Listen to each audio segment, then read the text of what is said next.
The first time you see your father after he dies, he will say, "Mija, you have lost weight," and you will have no words for him.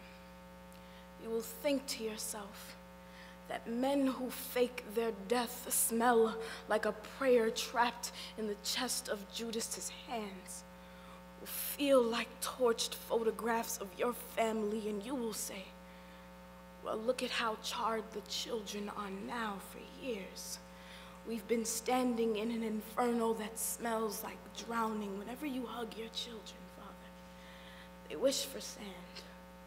The day your father admits to being a burning ocean, you will think back to the moment your mother told you about boiling the sea, about how it separates the salt from the water, and you will say, "No, Dad, I was wrong.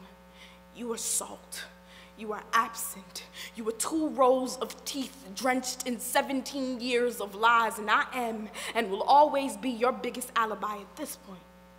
Your father has used your name in vain too many times to count, i.e., Jesica is beautiful like I love, baby," the first time you see your father after he dies.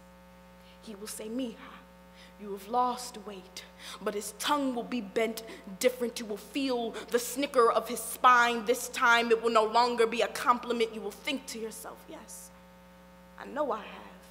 I gave my fears to the moon that night the phone whispered you into an ending." You will think about how his phone did not ring when you called, about how the only thing left in his apartment was a coffee mug by now.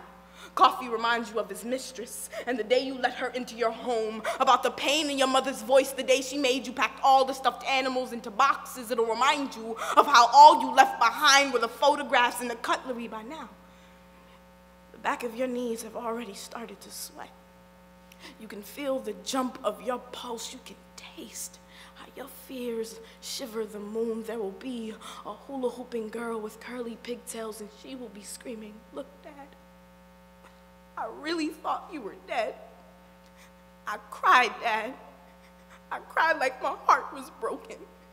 I was afraid I'd never get to thank you for never smelling like the first man who raped me. Thank you for walking 19 blocks past 4 crack houses to find strawberries for my pregnant mother. Thank you for all of my brothers, how they all have eyes like mine, how I have eyes like my mother, for the patience, for the singing in the shower, for teaching me that glass always sounds the same when it's thrown across a room, for allowing my mother the space to teach a family how to love like women, how to cook, clean, and fight like women, for the shadow puppets and the highway, for the bachata and the second tongue, for a romance language that reminds me of gutter and soldiers, for the bullet sewn to the roof of my mouth.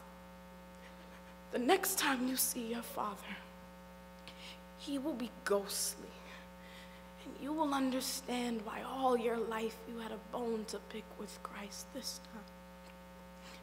I do not know what your father will say to you, but you will say that you could always call the bluff out of men who rise from the